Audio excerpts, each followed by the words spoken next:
안녕하십니까, 윤세입니다. 오늘은 공인중개사 필살기 상권 분석 두 번째 시간으로 창업자 상권 및 입지 분석에서 두 번째 상권과 입지의 구분, 세 번째 상권의 분류를 오늘 살펴보겠습니다. 먼저 상권과 입지의 구분에 대해서 보겠습니다.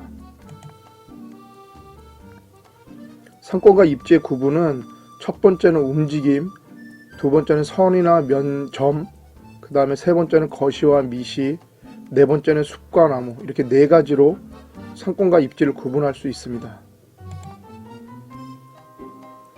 그래서 상권은 움직이고 입지는 안 움직인다고 합니다. 또한 상권이 선이나 면이라고 한다면 입지는 점이라고도 하고요. 상권 분석은 전체 분석으로 거시라고도 하고 입지 분석은 개별 분석으로 미시라고도 합니다. 결론적으로 말씀드리면 이렇게 숲이 있다면 이 숲은 상권이라고 보시면 되고요. 그 중에 나무 한 그루를 입지라고 보시면 됩니다. 상권과 입지의 구분에서 상권이 움직이고 입지는 움직이지 않는다는 예를 들어보면요. 먼저 입지는 제가 첫 시간에 말씀드렸듯이 그 점포가 차지하고 있는 위치를 이야기합니다. 그러니까 고정이 되어 있는 거죠. 그래서 내가 여기가 좀 입지가 안 좋으니까 아니면 상권이 안 좋으니까 내가 있는 이 점포를 뜯어서 저쪽 입지 좋은 데로 가겠다. 이건 불가능한 거잖아요. 그래서 입지는 움직이지 않는다고 하고요. 상권은 움직인다는 그 얘기를 해보면요. 전국 상권 중에서 요즘 거의 가장 핫한 홍대 상권을 보시면 한 10년 전 이렇게 흘러가면 예전으로 가면 홍대 입구역 2호선에서부터 홍익대학교로 가는 거의 그 라인. 그래서 요즘으로 얘기하면 걷고 싶은 거리. 그 다음에 조금 홍대 쪽 메인통인 주차장 거리. 거기에 이제 점포들이 좀 많이 있었겠죠. 그 외에는 홍대 상권에는 많지 않았었죠. 그 당시에는 옆에 있는 신촌 상권이 워낙 강한 상권이었기 때문이죠. 그런데 아시겠지만 지금은 홍대 상권이라고 하면 합정 상권, 상수 상권, 그 다음에 홍대 입구 상권, 그 다음에 연남동 상권, 이걸 다 합친 걸 홍대 상권이라고 할 만큼 아주 커졌죠. 그래서 한계선을 보시면 뒤에 제가 자세히 설명하겠지만 상권의 한계선을 보시면 옛날에는 아주 작은 그 한계선이 되어 있을 텐데 지금은 보면은 어마어마하게 크게 되어 있죠. 그걸 갖다 만약에 점포가 만약에 옛날에 예를 들어서 100개였는데 지금 1000개다. 그럼 그 점포가 생기는 것 같다 만약에 이렇게 점으로 표시하더라도 그게 되게 움직이는 것처럼 보이겠죠. 그걸 갖다가 상권이 움직인다고 얘기합니다. 다음으로 상권의 분류입니다.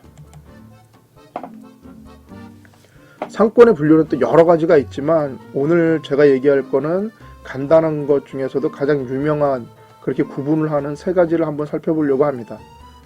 첫 번째는 편의품을 주로 사는 1차 상권이고요. 두 번째는 선매품을 주로 사는 2차 상권. 세 번째는 전문품을 주로 사는 3차 상권입니다. 그래서 그 편의품, 선매품, 전문품이 어떤 뜻이냐면 편의품은 집 근처의 매장에서 쉽게 구매하는 상품입니다. 그래서 예를 들면 생필품이 제일 많고요.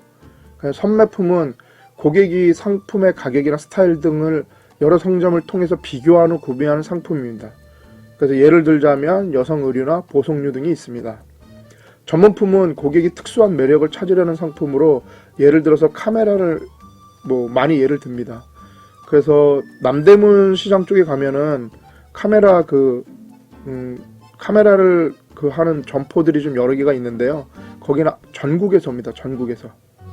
그래서 편의품은 아무래도 1차 상권, 선매품은 2차 상권, 전문품은 3차 상권, 이런 식으로 편의품이 그 상권이 제일 작고요. 선매품이 그 다음에 전문품이 가장 넓다고 보시면 됩니다. 그래서 1차 상권은 점포를 기준으로 500m 이내, 직경 1km 이내를 이야기하고요. 2차 상권은 직경 2km 이내, 3차 상권은 직경 2km 이외를 이야기합니다. 사업장 이용 고객별로 이렇게 해보면 1차 상권은 사업장 이용 고객, 즉 매출액이 한 60-70%라고 보시면 되고요. 2차 상권은 사업장 이용 고객이 20-30%, 3차 상권은 사업장 이용 고객 또는 매출액이 5에서 10% 정도라고 보시면 됩니다. 하지만 여러분도 아시겠지만 여기에서 얘기하는 거리 기준은 전 세계에서 우리나라가 지금 가장 빨리 변하고 있기 때문에 지금 여기 상권도 많이, 여기서 얘기하는 상권이 좀 약간 안 맞기도 합니다. 그 이유는 우리나라가 바로 IT 강국이기 때문입니다.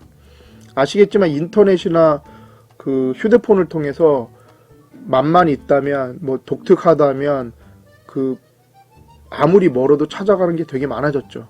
그래서 지금 이게 1, 2차 상권, 3차 상권이 많이 흔들리고 있습니다.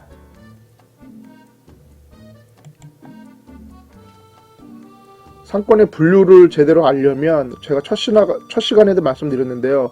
이 상권의 한계선을 제대로 알아야 합니다. 상권의 한계선을 모르면 이 상권이 내가 점포를 창업하거나 아니면 점포를 창업한 후에 내 상권이 어디까지인지를 모른다는 건 완전히 기본이 안 된 거거든요. 그래서 한계선을 모른다는 건 아예 기본을 모른다는 겁니다. 그래서 상권의 한계선은 자연지역물, 인공지역물, C급지 업종, 걷기 싫은 곳, 영업시간이 짧은 곳으로 나눌 수 있습니다. 그래서 자연지역물은 산, 강, 하천, 언덕 등이 있습니다. 이런 데가 있으면 저절로 상권의 경계선이 생기고요. 다음에 인공지역물입니다.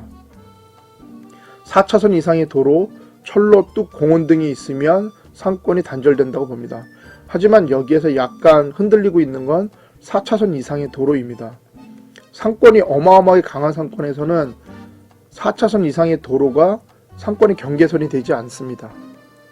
그러나 작은 상권에서는 4차선 이상의 도로가 있으면 당연히 경계선이 되고 한계선이 됩니다. 다음으로 C급지 업종은 기술 위주의 서비스 업종과 배달업 등이 있으면 상권의 경계가 생긴다고 보시면 됩니다. 보시면 상권의 한계선들에 이런 업종들이 많이 있다는 거고요. 그걸 바로 C급지 업종이라고 합니다. 그리고 걷기 싫은 곳, 쓰레기 처리장이나 병원, 장례식장, 주유소, 주차장 등입니다. 그리고 영업시간이 짧은 곳, 학교 등이 있습니다. 그래서 이런 것들이 있으면 상권의 경계선이 보고 상권이 단절된다고 보시면 됩니다.